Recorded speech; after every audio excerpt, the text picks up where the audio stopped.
I did want to get across that there are some instances where you don't have to eat all that much food. And I know that's kind of like taboo to say in our industry. Like, what do you mean you can't? I mean, I had something on the Jill Fit Facebook page a few weeks ago, and I had something that I was talking about gaining muscle. And this one woman said, she kind of added up all the macros that I was talking about in the article and said, well, you're saying that 1,800 calories isn't enough for a 120-pound woman.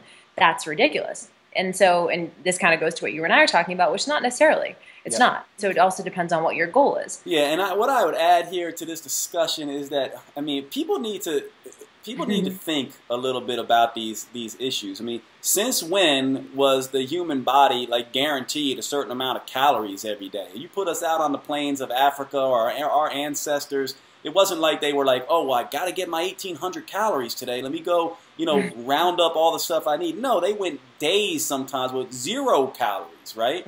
Then they would, maybe gorge themselves if they killed a wild buffalo or something, or came across, I don't know, a field of honeybees or something where they got all the honey. But this idea, this is a modern day construct that we have to have a certain amount of calories every single day and a certain amount of nutrition every single day. The body does not work like that. The body works, in weeks and months. The body is going to get what it needs, but it doesn't need to get them all in one day. And if we look at this stuff, if we look at studies on alternate day fasting, if we look at studies on other types of low-calorie approaches and cycling diets and carbohydrate and meal timing and all this stuff, what protein absorption and how much you can get in a day and what differences it makes. When you look at all this stuff, what you find is that a lot of these rules that we're supposed to sit down and have protein, carbohydrate, and fat at every meal and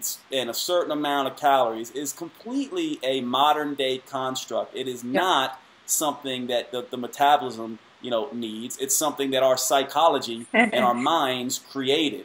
And if you understand sort of that, then you start understanding that, okay, if I just start listening to what my metabolism is telling me, if you know how to, like I wrote a very popular blog on Huffington Post called, Count Your Hormones, Not Your Calories. How do you count your hormones? How do you count your metabolism? Hunger, energy, and cravings is how you do it. Your body is constantly giving you feedback. If you get in metabolic trouble, if you get in metabolic compensation, you will know it. Anyone who's ever dieted knows what this feels like. You're going to feel it. You're going to understand it. It's going to be something that you're going to have to deal with. So I do think we need to start questioning this. And I would say, let's give credit where credit is due to some of the people like Brad Pilon and some of these people who have, really brought some of these ideas out to basically say, hey, listen, guys, you can do, what you're doing, but there are other ways to do this, you know what I mean? And you don't have to have, these 3 square meals a day kind of thing with, the 4 food groups, so to speak. I mean, there are many different ways to do this. The trick is to understand how the metabolism works.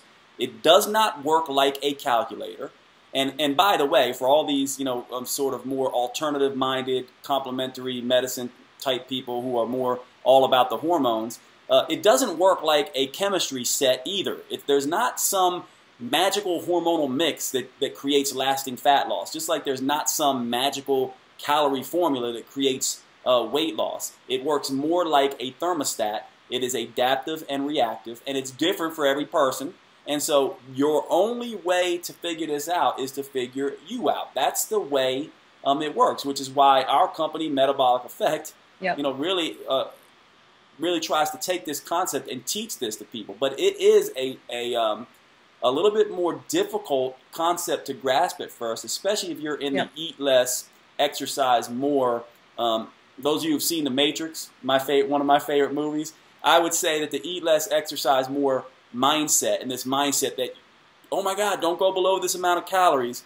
This stuff is all Matrix stuff. It's sort of brainwashed stuff that is not necessarily true. We just think it's true. What is true is find what works for you. And that is a process. It takes being a detective, not a dieter. It takes a lot of trial and error. But once you figure it out, you never have to worry about this stuff again.